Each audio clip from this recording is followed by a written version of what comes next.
Hennig, Mr. Perfect. Everything in my life has been absolutely perfect. And it's a lot of people's dream to be perfect. But with me, see, it's no dream. It's reality. It's life. And take the simple game of bowling. It's everybody's dream to bowl the perfect game.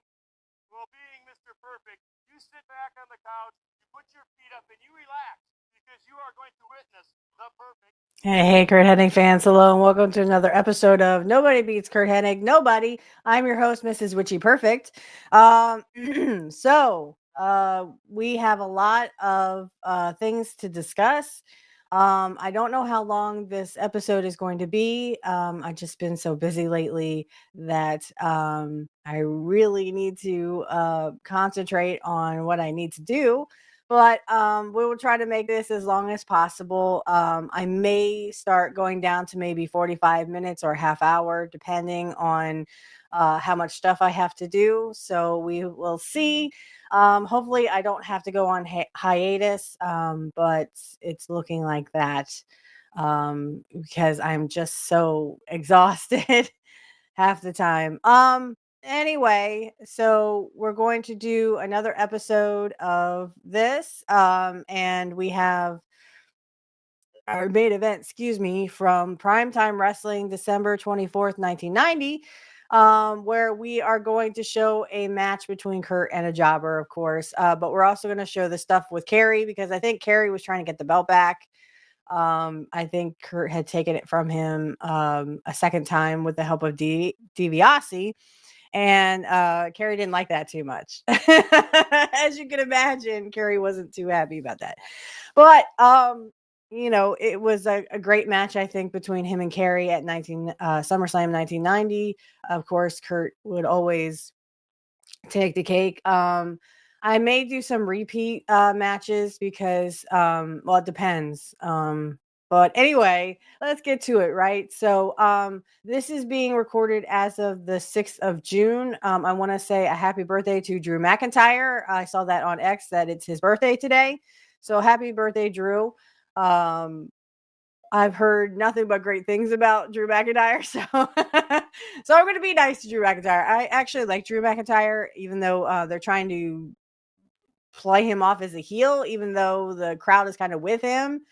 And he's seen more of as a baby face than anything, but especially because what happened between him and Damian Priest in the cage match on Saturday night's main event. Now this will be way, way in the future. This will be like the end of June, maybe July when you guys see this. So, but anyway, happy birthday, Drew. And I hope you have many more like that. Also, I'd like to say, screw Logan Paul because he is a major dickhead.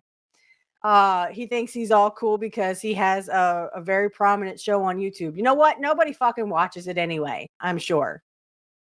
I'm not going to feel sorry for a guy because he made it in YouTube and I have 2 shows and I'm just barely scraping by.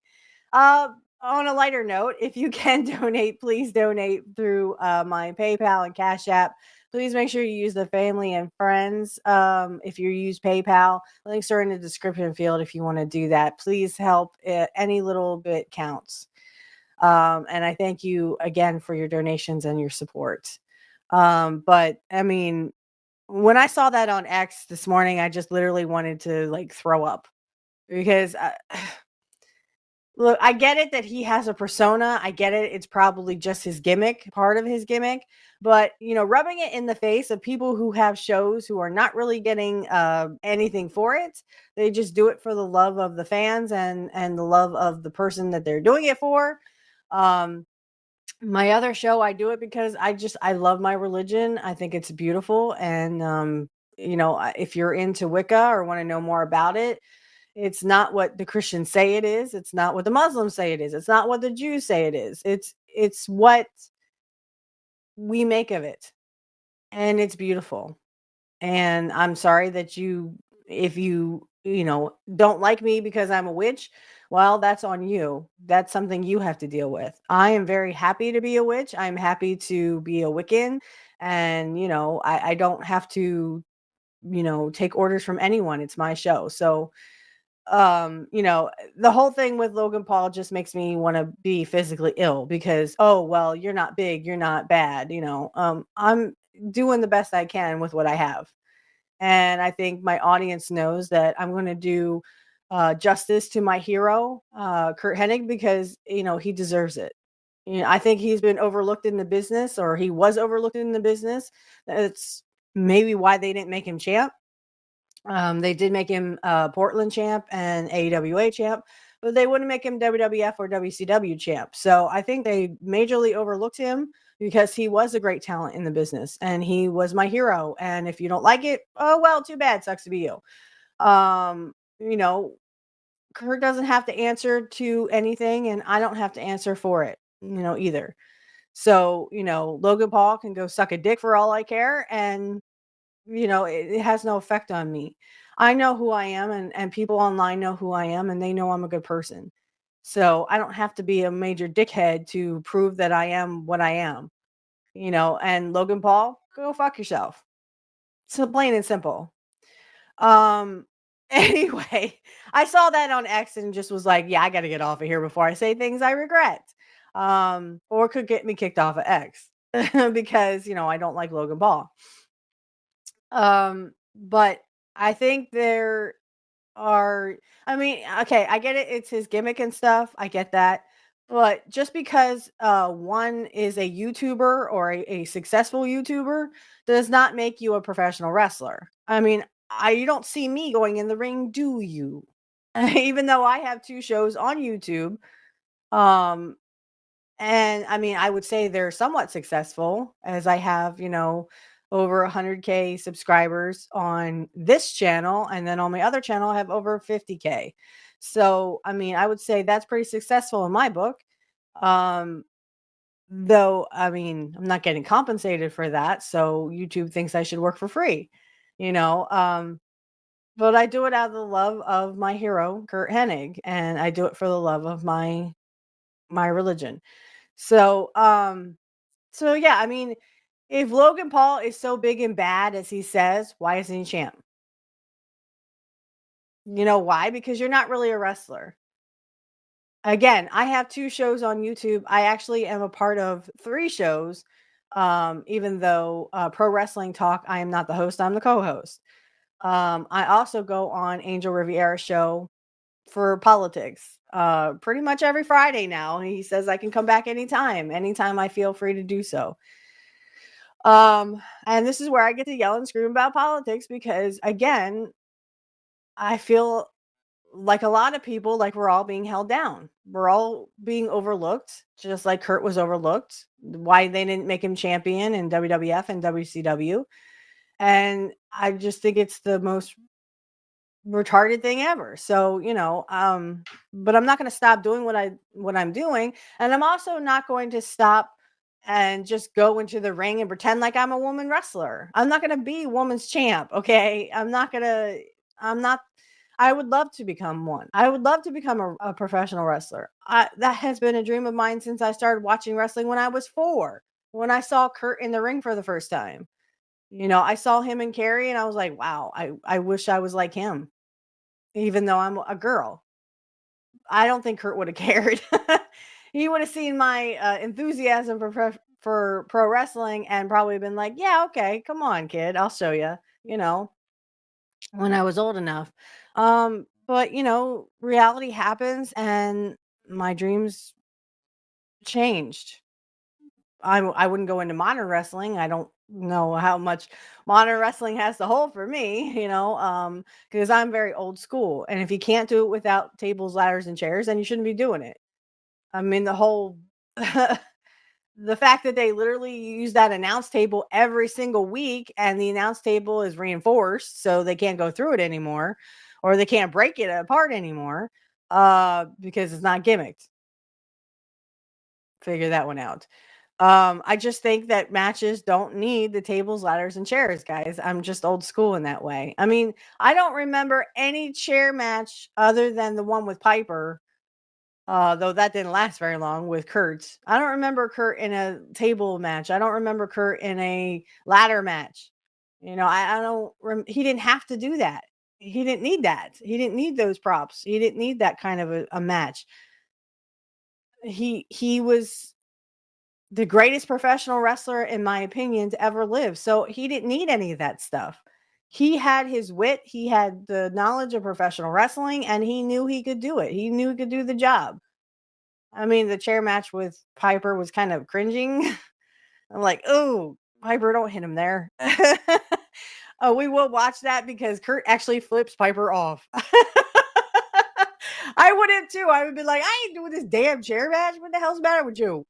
And Piper just sitting there like all proud of himself. I'm like, shut up, Piper. I wouldn't want to be in a chair match with you anyway. You're just crazy.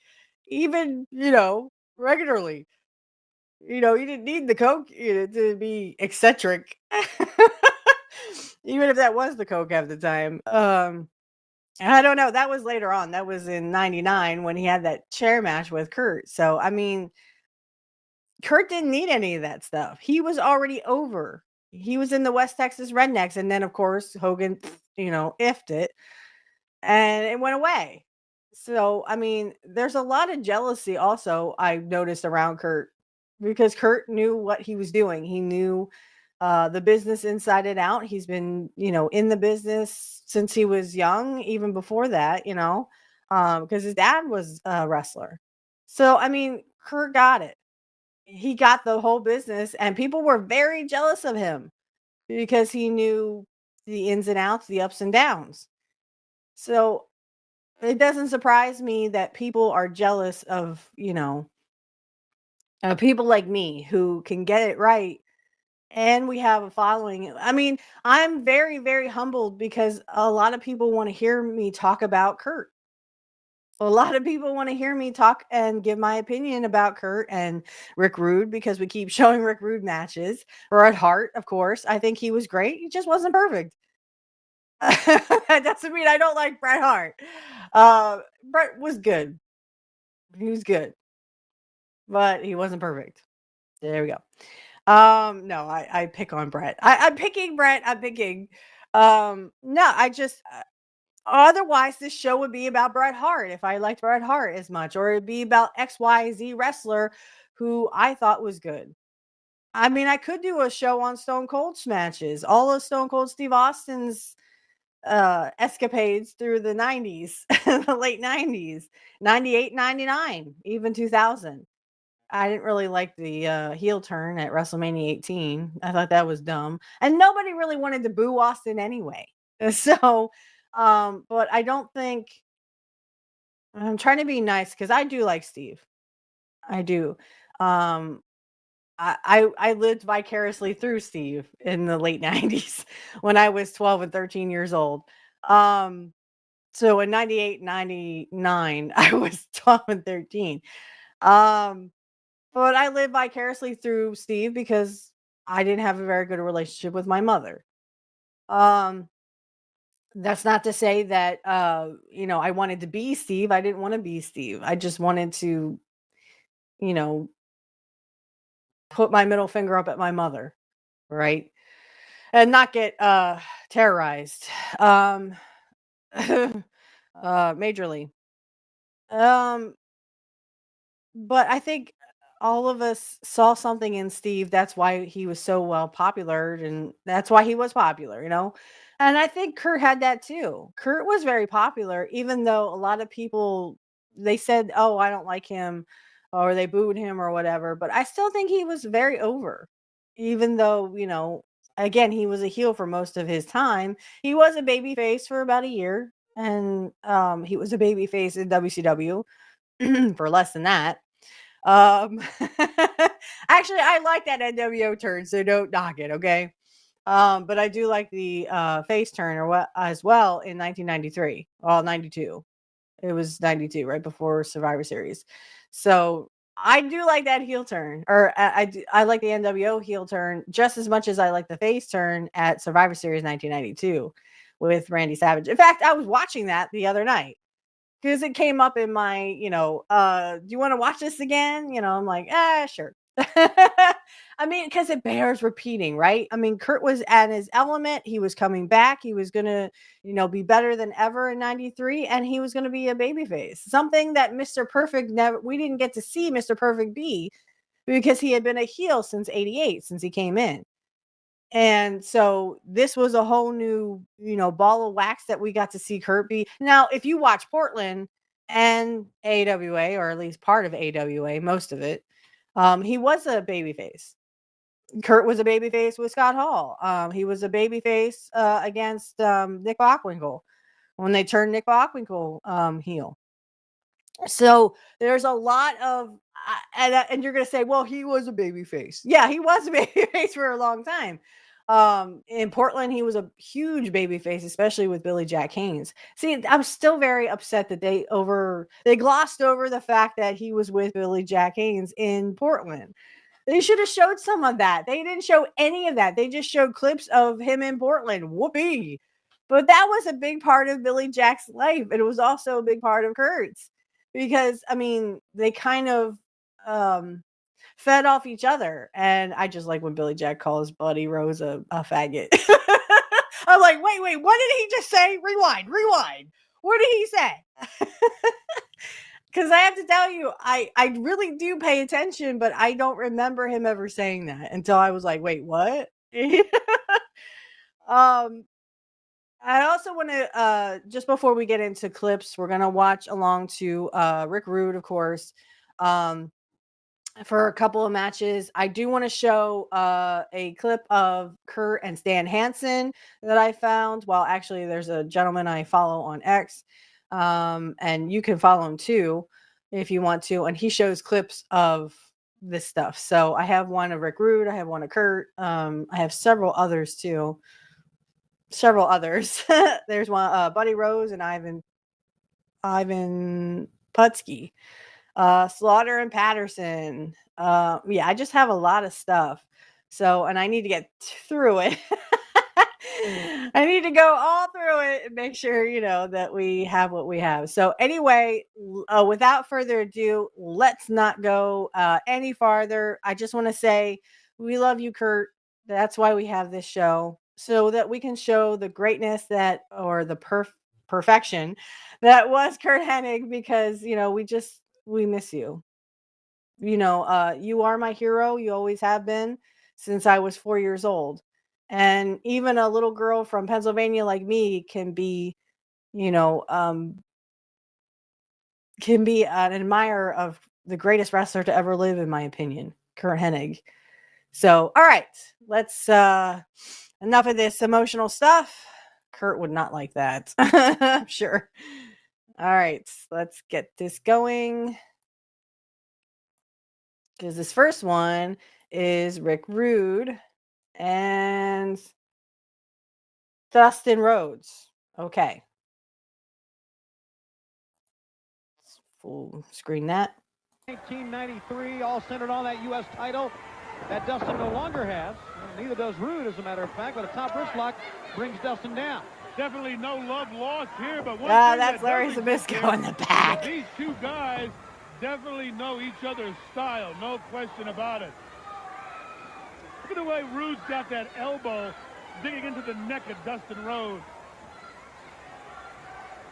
Rhodes trying to no offense, Rick, but I wouldn't have cut the hair off. Tremendous amount of animosity. We saw just last night. I mean, I love Rick Rude, but I wouldn't have cut the hair. I think the hair was something spectacular, Dustin came to the aid of. It made him look better. Let's put it that way. Colonel Parker was trying to put that chicken head on Flying Brian. Oh, no. Trying to get to a better viewing point. And Rude really applying the pressure here. Rude's had a very successful year. And now as we are in. Well, that's good. That's good that he had a successful year. Blah, blah, blah. Champion, and Dustin turns the tables on him. Yeah, Rude trying to put just a clip. All right, so just a clip. All right, let's go to the next one. This is the Stan Hansen one I was talking about with Curt and Stan Hansen. So this guy is Matt D-SC. If you can follow him on X. Oops, sorry. If you can follow him on X, because he does show these clips. I love it. Here's 3 minutes of Stan Hansen and Curt Hennig in the AWA. I love it. I love these old ones. Again, Curt is the baby face. Of course, we knew that, right? And so here we go. They got that shoulder up off the mat. And now you have a reverse pinlock here by Stan Hansen. Okay, right. Both of us are so excited Oh. to give us sports fans. But Ow. it's so Are you okay? exciting. Knows where to go. You okay? A body slam. Oh. The Irish whips. Hiya. And you could hear that one. Every 8 rows fan. back.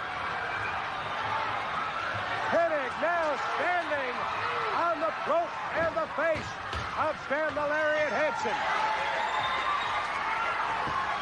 What a war! This is the first time I've ever seen Stan Hansen's eyes glaze. The champion is in trouble, wrestling fans. Again, Hennig rips him, drills him hard with right hands. Again, stands on the throat of Stan the Lariat Hansen. Hennig limping around the ring. And again, he drills him. He goes to the midsection. Again to the midsection, this time with a boot. Curt Hennig takes an elbow smash.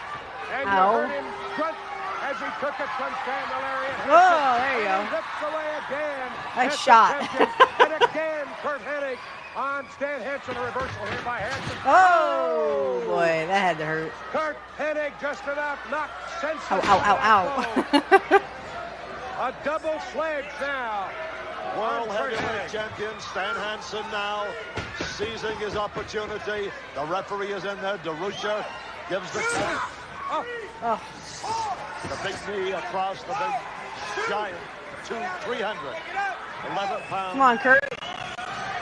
Stan the Lariat Hansen. What great Hair's starting to go camera work blonde we're there. having here at the Showboat Sports I don't remember Pavilion when this in was. Las Vegas on ESPN.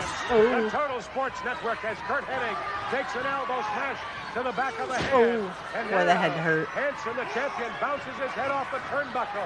Takes him from corner to Oh, corner. no.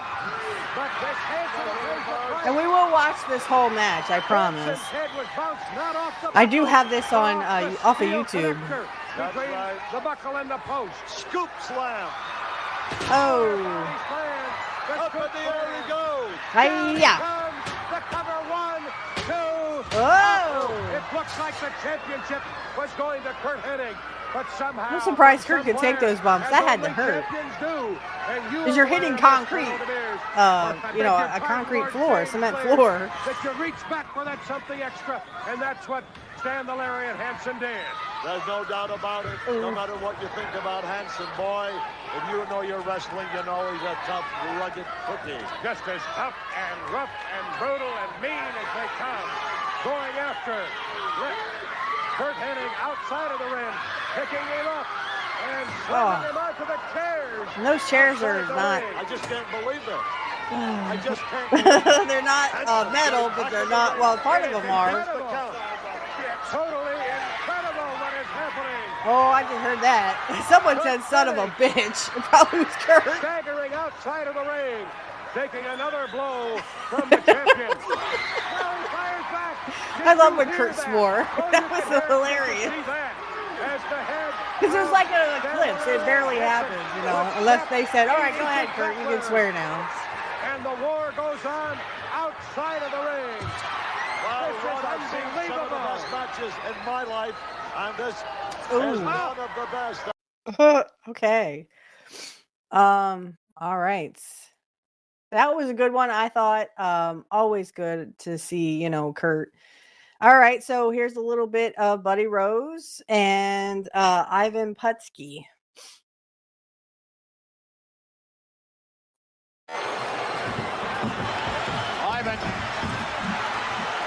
Ivan Putski already wants to have at Playboy Buddy Rose.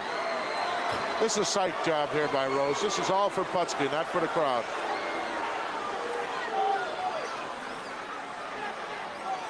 Buddy Rose finally prepared to lock up with Ivan Putski, although lockup may not. Buddy Rose was necessarily looking for a place to hide. He knows full well of the credentials of Ivan Putski.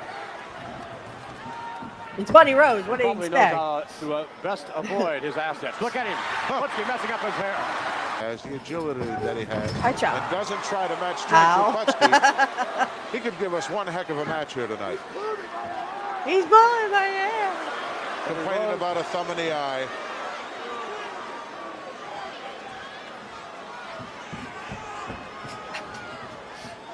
Ivan readying himself. And again shoves Rose. This time through the rope. Right out of sight. A fire plug just defying him. Rose up. Way up. Oh, that'll take the start shot in a hurry. I doubt it. That's Wait, Rose, probably like, some stop, sort of stop, diversionary tactic. It's not at all. Mistake. Definitely a mistake. A big, big mistake. Oh, my. Pearls with 200 pounds, forget about it. Putski now back to the corner. Buddy Rose, southpaw, rams home the forearm. Tries to get him out of the corner. Nope. Hits him again. Again. Not for you. Oh, nice reversal. And Putski getting out. Tucson, too. He can. He really gets into it. Didn't like the hair pull and told him about it.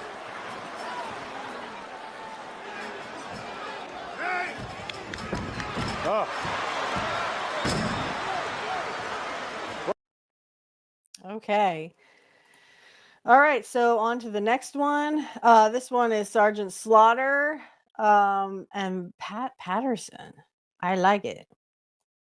2 minutes of Pat Patterson and Sergeant Slaughter. Here we go.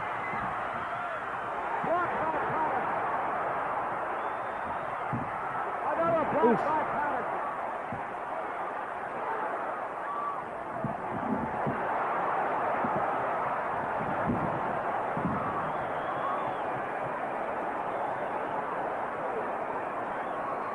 Slaughter still has the knuckles around his right hand.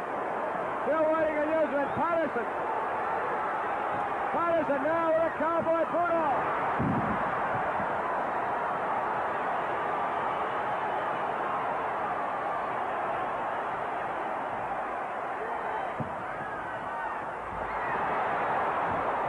Slaughter must have lost at least a quart of blood by now. It's just pouring out.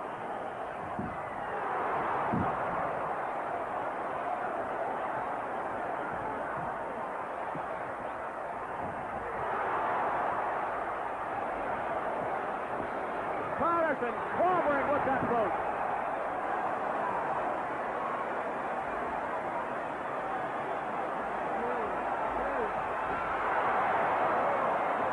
It's a growing sight. This match is growing.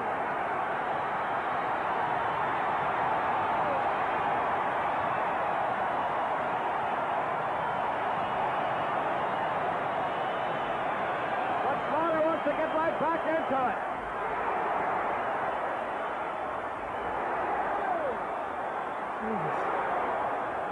Is that a boot? He's hitting in the head with a boot. Ouch. Throwing in a towel.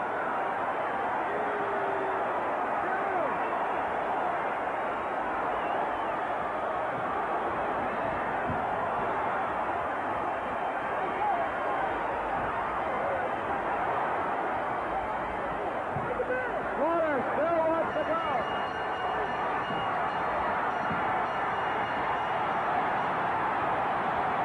Oh, Pat Patterson wins. And this place goes absolutely bonkers.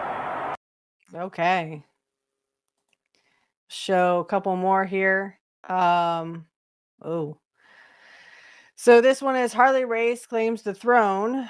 So he becomes King Harley Race.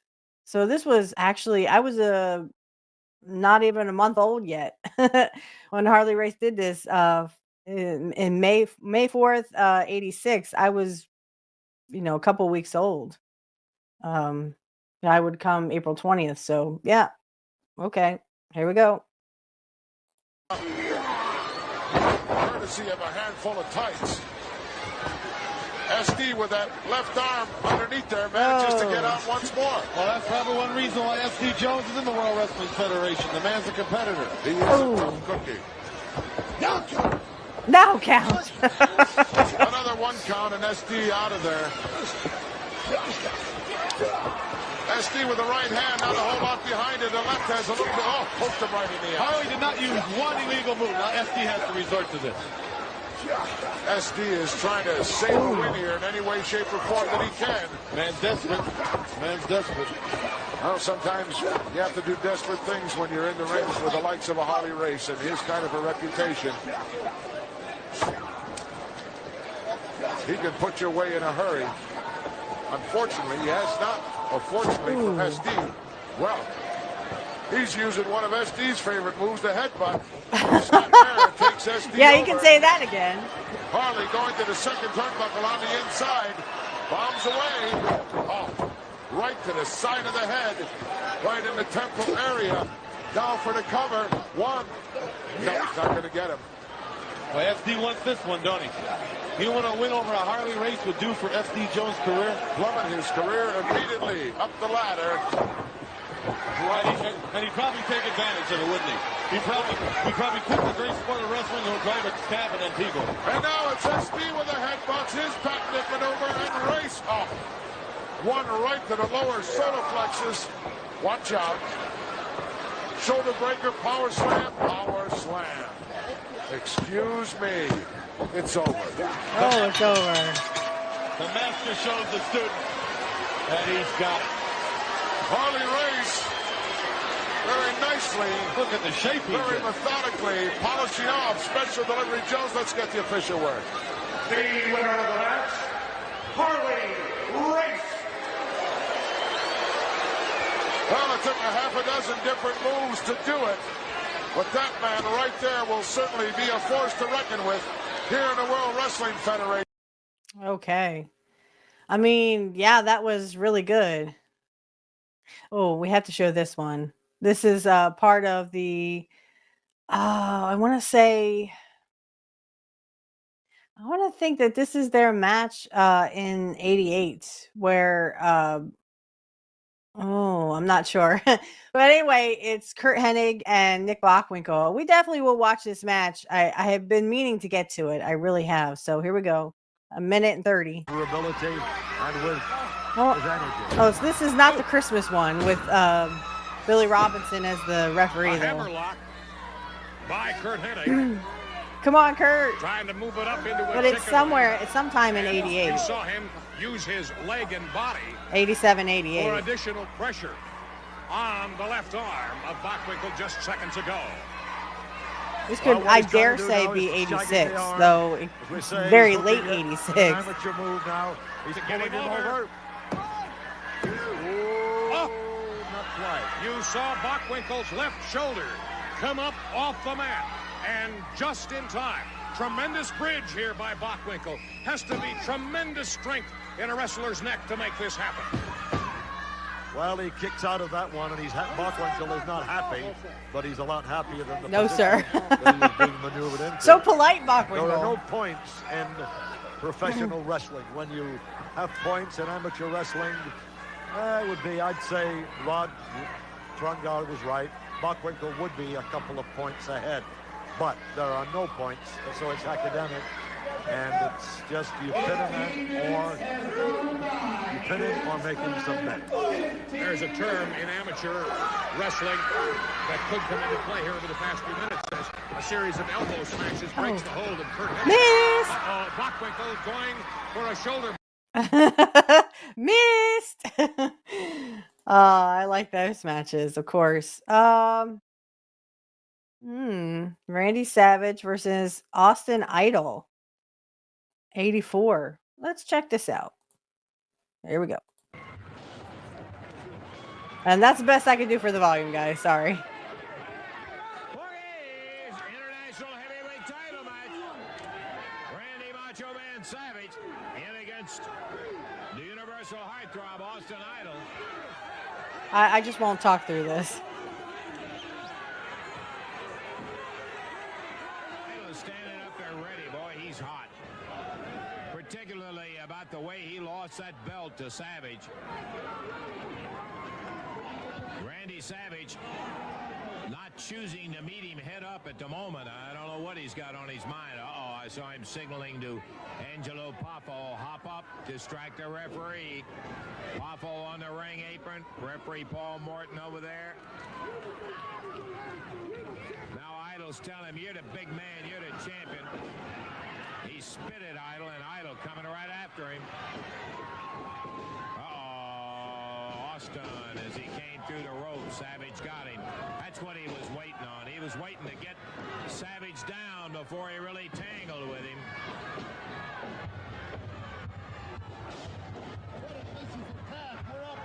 I see it.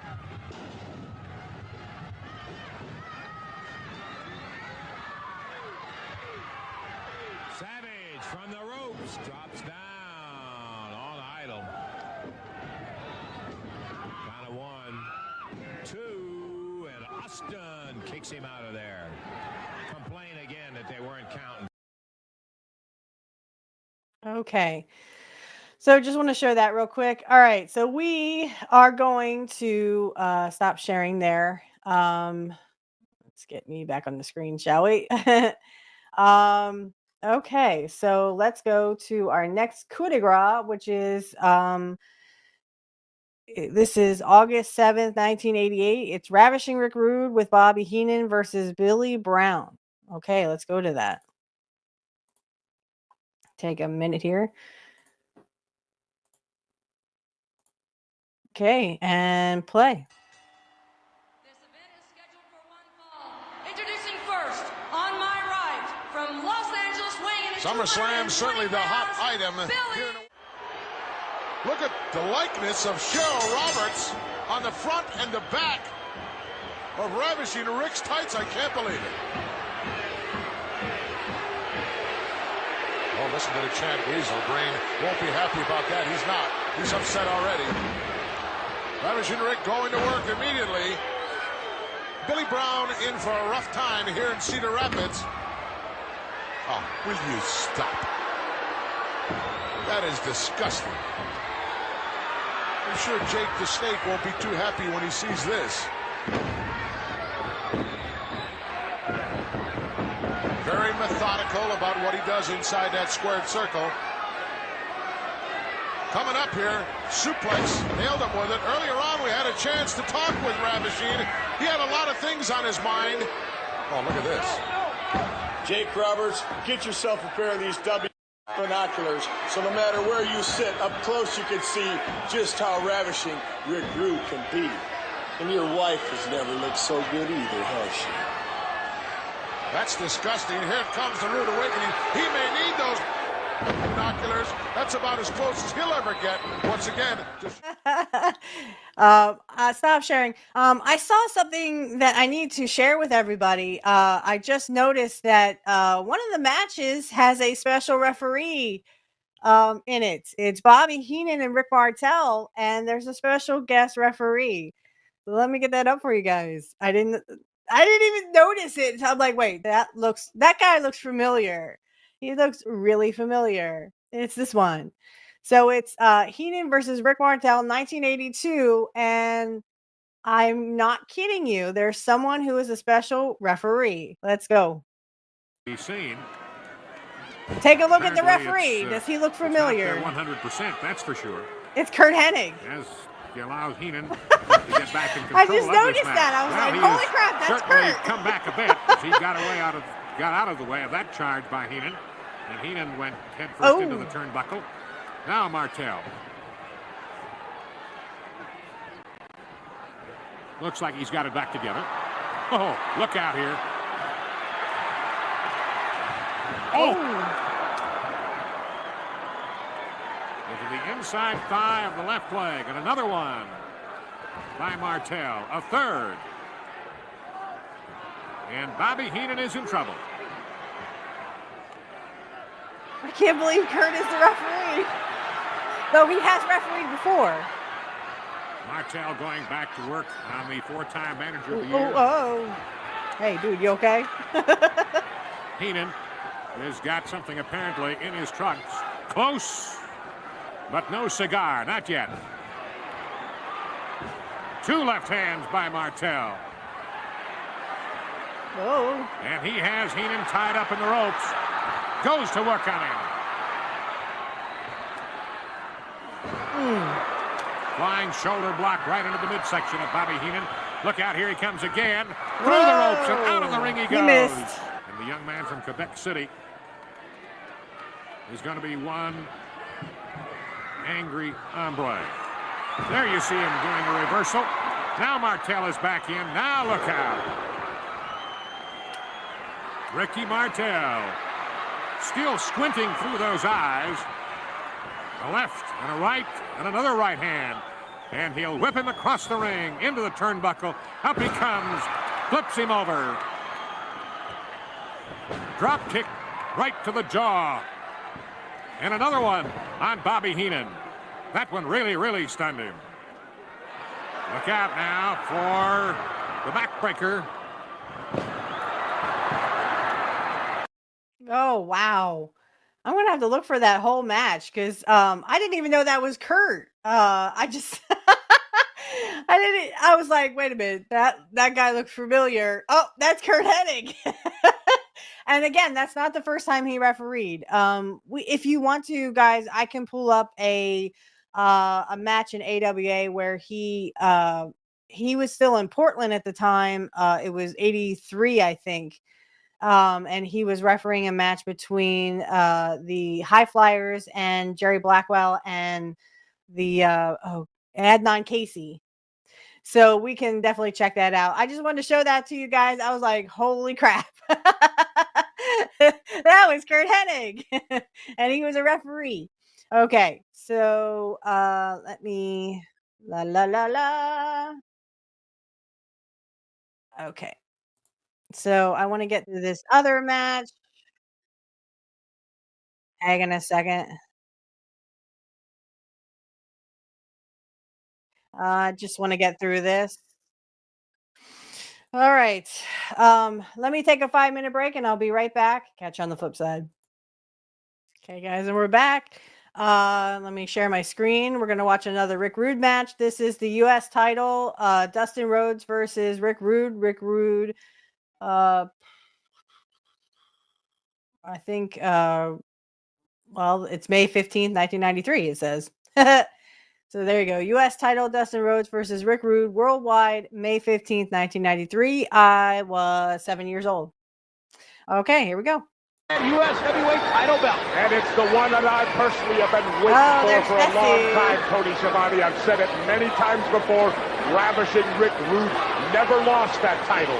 The suit stolen from him. Now, granted, Dustin Rhodes did win the title in a legitimate U.S. heavyweight tournament, but Ravishing Rick Rude was not part of it and never lost the title. Here we go. Rude was very, very patient that time as Dustin turned his back on him. And Rude is having a war of words right now with the natural. He's probably giving him a way out. He's saying, look, make it easy on yourself, kid. Hand the belt to me and you won't hurt that shoulder no more. And of course, you can better believe Dustin is not going to go for that if that is the case. Dustin got you notice the right shoulder is heavily shaped. He suffered what is called, I believe, an AC separation, possibly. An AC separation? AC separation. What's the difference between that and a DC separation? One's without battery. Back when they go to the corner. Now that is where the collarbone comes apart from the, you know, I shouldn't have to tell you this. Back they go to the ropes and to the corner, and it's really going to be tough for referee Nick Patrick to assert himself here. So much animosity between these two men. Well, Ravishing Rick Rude, of course, didn't endear himself to the crowd when he called them a bunch of meatballs or meatheads or whatever he said at the outset that threw the mouth of Gary Kopetsky.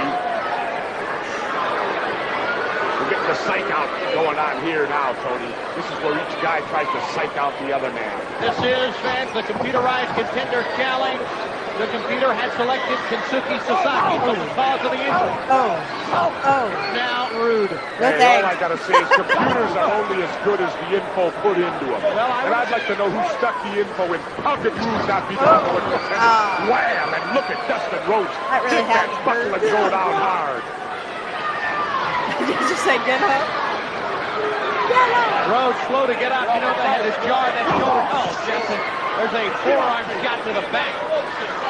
Right to the kidney area. Legal move, though, by ravishing Rick Rude. And again, shooting Dustin Rhodes to the other side. You can hear those buckles crack, Tony.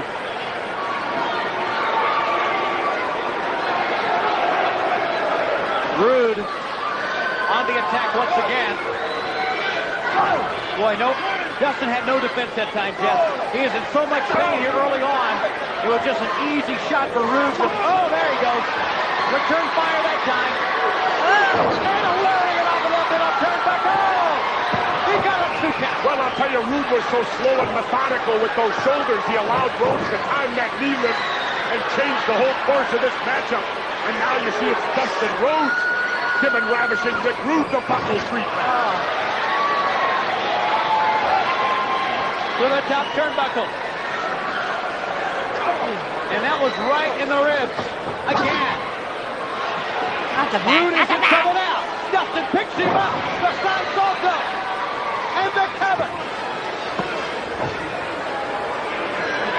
Well, Dustin Rhodes going for an early, quick cover right there, but it's going to take more than that, I think, to put ravishing Rick Rude down. Big back body drop, Tony. Come down from about 9 feet. Reverse chinlock.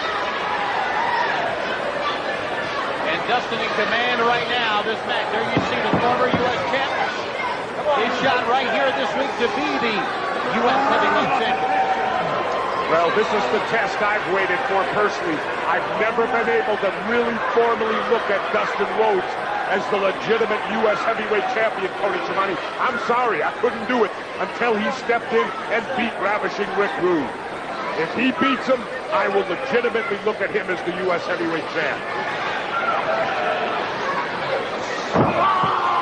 Right now, he's doing quite well, Jeff. It's far from over, well, Tony. I know that. Far from over. But I think you would agree. He's got a pretty good game plan. And obviously, the shoulder is not 100% right now, or it wouldn't be taken. So there's still some pain, but he's able to take charge of this match and put the pain behind him. Hey, I wouldn't put nothing past Dustin Rhodes. He'll put pain behind him. He may even, that tape could be a total scam. That shoulder could be 100%. Who knows what he might use that tape for? The tape machines are rolling in our truck. And if the match ends during this break, we'll show you what happened.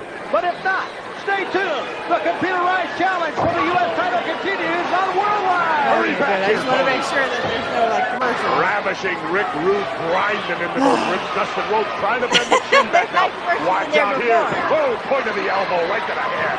Well, got the elbow in, but Rude just pushed him back to the corner.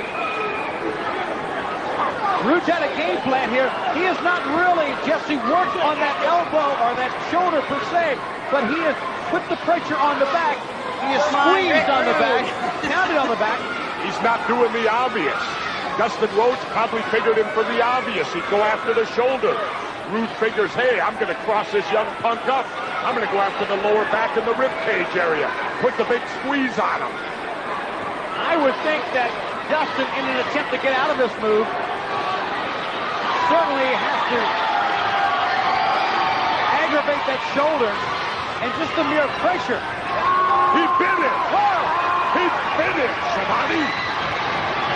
Hey, that's your U.S. champion. That's who it is. That's Mom Apple Pie and Mexican. Pick up. Dustin couldn't get him up. That's as bad as when Ozzy Osbourne went to the Alamo. You know what he did there, don't you? Rude trying to pick him up. Oh, they clotheslined each other. I still can't believe Dustin Rhodes bit his way out of that hole. But it was successful, Jesse. You gotta give him that. Wow. He's showing me one thing. The kid's showing me he'll do anything to keep that title. Scratching. Listen to him. Now Rhodes. He missed. Oh, Rude with a power slam. It could be over. 1, 2. Dustin down in 2. Well, I think Rude thought he had it right there. Oh, look at Rude driving the knee into the back of the neck. And Rude looks like he's going up the ropes. If he hits it, it may be over, but you run the danger. Anytime you go up to the top buckle. He hit it. Whoa. Not only did he hit it right. Cover. Hit right on the shoulder.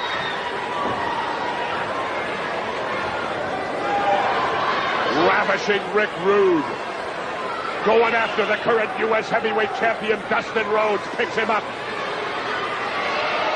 What's he going to do? Spins him. Oh, he's setting him up for a pile driver, maybe. Oh, Rhodes has powered his way out of it. He's reversing Rude. What a move. Fans are going nuts. Could be it. No, sir. Rude got out of it. Jesse, if Rude would have connected with a pile driver, that shoulder could have been all over. It would have been all over. Remarkable move by the U.S. champion, Dustin Rhodes. What am I calling him that for? He ain't my version of the U.S. champion. He's going up to the top.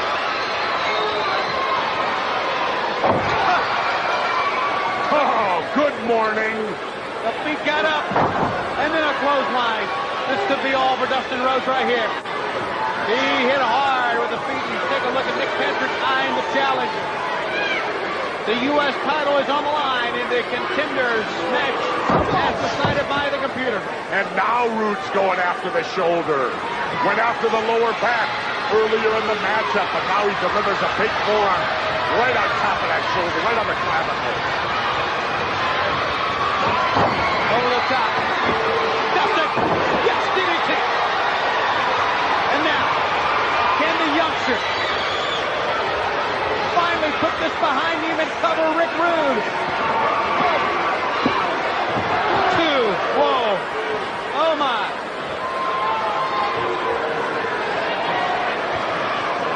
Both men are weary. Obviously. Sleeper! Now we'll see what Rude's made of here. Oh, he's made of a lot. Oh, what a counter move that was. You got two things when somebody hooks you in a sleeper. You can get to the rope, so you can do right there what Ravishing Rick Rude did to break that hold. Again going to the jaw. So he's gone from the back to the shoulder to the jaw now. And it was all set up with the boots in the face moments ago. Up top again, Dustin the meaty. Oh, man. Whoa, face first right down on the mat. Dustin with the right hand. Pulling on the arm. To the top of the head. Here we go again. That time he did a nosedive, Jeff, right to the mat. Unbelievable. 2 times face first to the mat on Ravishing Rick Rude. He's too pretty to hit the mat like that twice. Thumb to the eye, though, Tony.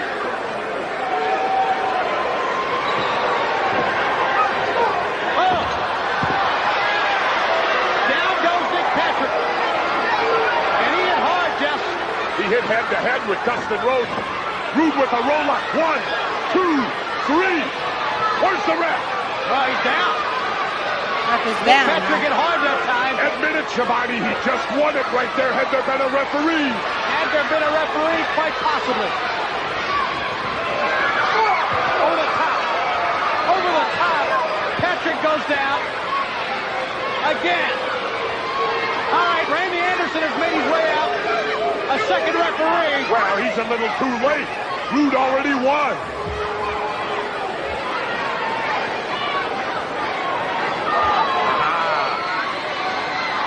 Rude. Dustin flips him from behind. He's got him. 1, 2, 3. 1, 2. Oh, Rude picks out on 2.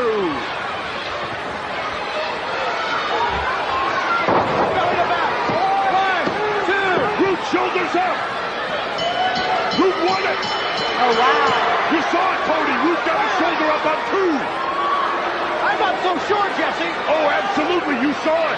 Our camera had it. There he is. Rude has won it. The U.S. heavyweight champion again.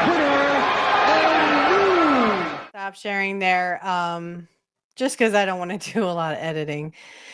All right, so we're gonna get to our main event. We're actually going to watch along to it's primetime wrestling for those who are listening to the audio. So season 6, episode 51, December 24th, 1990.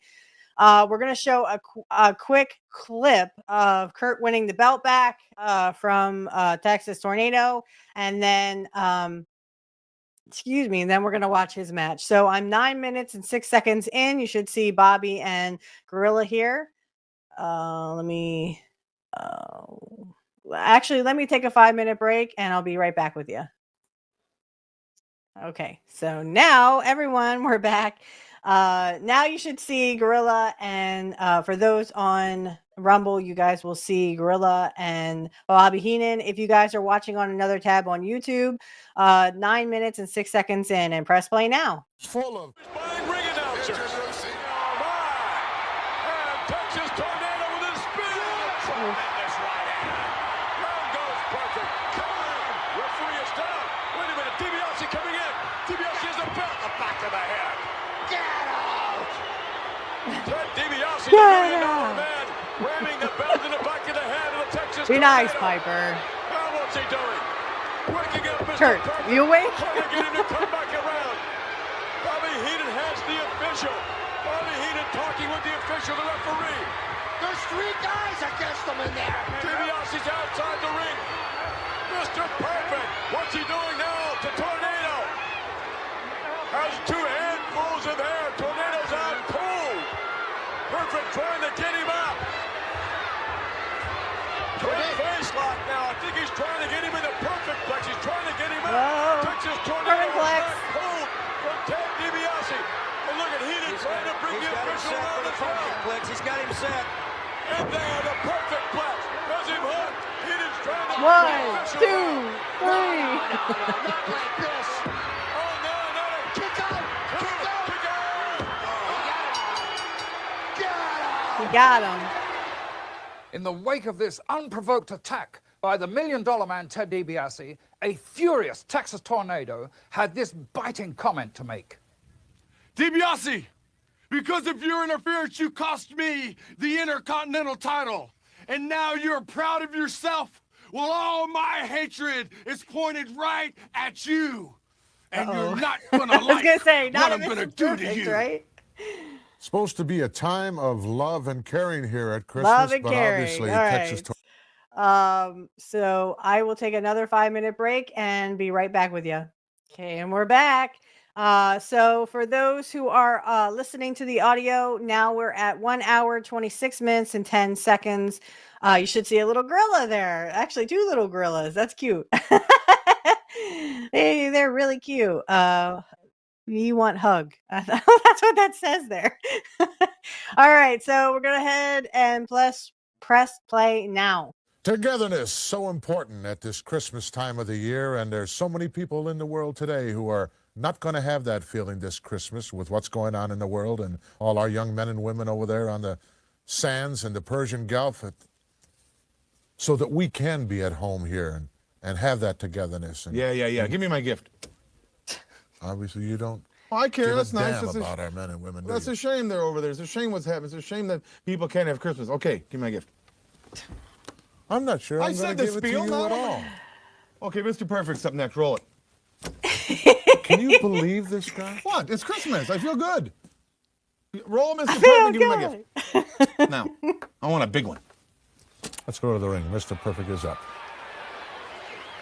That man is there. Oh, come on. Are you kidding me? I don't even want to get into this conversation with you. George Steinbrenner. All the problems he's caused for that team. Wonder what Curt thought about meeting him. Is George Steinbrenner. I'm Well, telling you. shaking his hand anyway. And here, Mr. Perfect and Bobby Heenan are very, very good friends. He knows something really good when he sees it. Well, Mr. Perfect once again wearing the gold of the Intercontinental title. Although it was recaptured with some very questionable tactics. No thanks. Not only the brain, but what about the million-dollar man, Ted DiBiase involved? Oh. Well, he was Drop kick for Rico. And out goes the Intercontinental Champion. There wasn't a look of confidence there. See, Rico really wants to get this back underway. Tremendous power and strength and speed being Curt shown ate by toy with Mr. him. Perfect here. Just bye-bye. Federico makes a mistake, though, coming in, but right back on his feet. Comes in with a clothesline. Flawless One is going to be a little shocked. But as you might guess, Mr. Perfect has a lot of big plans for the new year. We got these comments earlier. 1991 will be the perfect year. Starting off with a perfect win in the Royal Rumble. But then again, what would you expect from Mr. Perfect? Looking for 91 to be the perfect year. Well, he's just echoed my thoughts. I've chosen him as one of my favorites to win the Royal Rumble. Well, he's certainly going to be one of the toughest competitors involved, but certainly some others that are, I think, are going to do very well. How about the newcomer, The Undertaker? What a powerful Certainly going to be force quite an opportunity for him. Macho King involved. Of course, Hulk Hogan. Ooh. It's all rapidly approaching. Yeah, I know. George Steinbrenner enjoying the action quite a bit right now. And Andre the Giant coming back especially for this one particular encounter. So George Steinbrenner would have liked to have taken a few shots at the baseball commissioner like that. Yes, he would. I think they were so ill-advised to dedicated this perfect flex to George Steinbrenner. 1, 2. You know, Brain, Christmas time, it's nice to have all your right, friends. Guys, so we're going to stop sharing there. And we've come to the end of another episode. I'm actually surprised that we made it to an hour. So look forward to probably shorter shows in the future. We'll see how much time we have and how much time I have. So now everyone's going to hear shameless plugs, and YouTube, you guys will hear about the outro being AI generated. I hope everyone has a great weekend. We'll see you back here next week for another episode of Nobody Beats Curt Hennig. Nobody. And for everybody out there, for people in the back, let's say it loud enough. Nobody beats Mr. Perfect. Nobody. Bye, guys. Hey, Curt Hennig fans. Hello, and welcome to the Shameless Plugs. I wanted to do an updated version because I no longer have Patreon. I don't know if anyone has seen, and down in the description field, the first shameless plug I would like to do is for my Cashapp and my PayPal account. If you can donate, please, please, please donate today. I actually had one donation, but that was more for my birthday. So anyway, if you can donate, please see the links in the description field for my PayPal and my Cash App.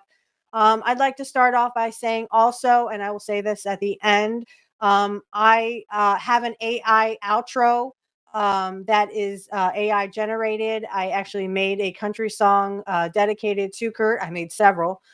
Just in case there also maybe in the future or right now is going to be an AI intro. So I just want to let you know that the intro also could be AI, and this is for Amazon. Excuse me. This is for YouTube only. YouTube only. So the first shameless plug I would like to do is Kit Cabello. He is one of my great, great friends. Excuse me. I love him to death. And what a great man, great guy, all around great friend as well. You can catch him on Heartlands Media. That's 9 a.m. Central, Monday through Friday, and he will tell it like it is. Trust me, he will tell it like it is. Can't say enough great things about Kit Cabello. Also, check out Angel Riviera. He is in Angel in the Afternoon, and of course, he is my host for Pro Wrestling Talk. Pro Wrestling Talk is every Saturday night at 8 p.m. Eastern Standard Time, though those are scheduled to change due to family issues or WrestleMania or a pay-per-view. Also, I would like you to, but definitely check out Angel in the Afternoon. It is 7 p.m. Eastern Standard Time, and he also tells it like it is. Way to go, Angel. Okay, on to deconstructing topics. My big brother, Dave. I can't say enough great things about Dave. He is a big supporter of mine, and I'm a big supporter of him. If you check out Deconstructing Topics, he has his own show. I'm not sure what episode he's on right now, but he has a great podcast. Please, please, please listen to it. You can check it out on YouTube. I don't know if he's on Rumble, but I'll see if I can get a Rumble link. All these links are in the description field if you want to check these people out. Also, I'd like to mention my little kid brother, Alex Knight. We are actually not really related, but I see him like a little brother. So anyway, Alex Knight, you can find him on Angel in the Afternoon. You can also catch him on Pro Wrestling Talk. And I think he's going to do a baseball podcast with Angel as well. So check that out. That'll be on Sundays. I'm not sure the time. I'll have to get that from Angel later. But I just want to make sure that you check him out because he is a great person and someone I can call friend and little brother. The next shameless plug I'd like to do really fast is Black Magic Talk is my other show, guys.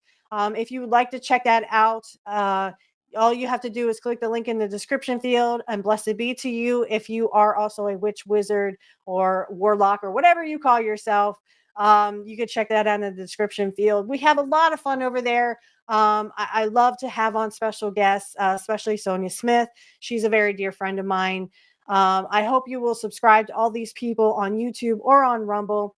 We are also on Rumble. The Rumble description field, the link is in the description field. Sorry. If you would like to check that out, this will be going on YouTube, of course, because I don't need this for Rumble.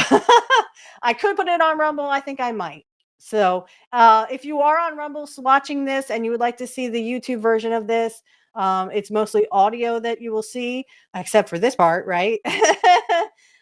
Just check us out on YouTube. The link is in the description field. And again, if you want to check out Black Magic Talk, you can check that out too, where we talk everything pagan and Wiccan. There is no evil or black magic, of course. It's all great fun, and we have a good time. If you like a personal tarot reading from me, click the link in the description field below. I can get you my, my pricing and stuff. If you would like to be a guest on the Black Magic Talk, or if you'd like to be on Pro Wrestling Talk, you can DM me on X. My X is in the description field for both Black Magic Talk and for Curt Hennig podcast. Go ahead and hit those in the description field and DM me, and feel free to ask if you'd like to be a guest. If there's anything else, concerns, or if you would like to just give feedback, you can always DM us on X and so on. Again, just want to mention my Cash App and my PayPal account are in the description field. If you can give to the show, great. If not, please enjoy the show. That's what we are mainly here for, just for your entertainment purposes only. And again, I will reiterate that the AI outro song is AI generated. That is for everyone, for Rumble and for YouTube. Also, there could be an AI intro song. Just want to let you know that if there's ever an intro song, it is AI generated on YouTube. I created a couple of songs here and there, a couple of country songs I think that Curt would like. So I hope you check those out. And remember, everyone, nobody beats Mr. Perfect or Curt Hennig. Nobody.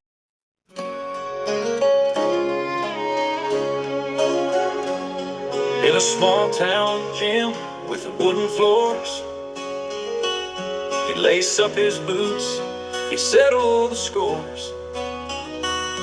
With a suplex or a lariat, he'd stand tall. Curt Hennig, the hero we all recall.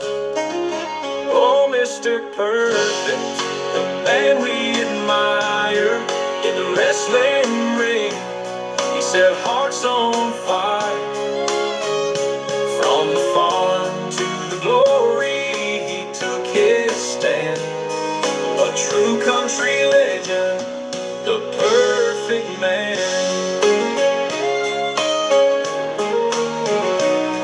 Through the cheers and the bright spotlights, he wrestled his dreams on countless nights.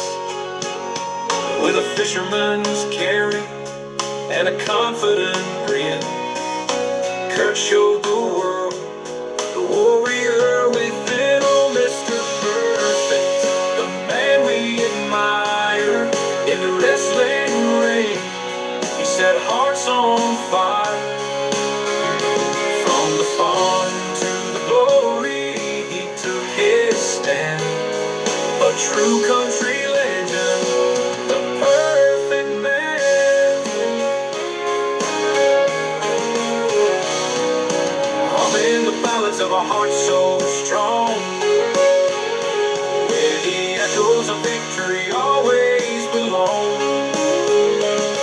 He taught us that life is a fighter's game. Curt Hennig, forever framed in fame. In the hours of wrestling, his name remains.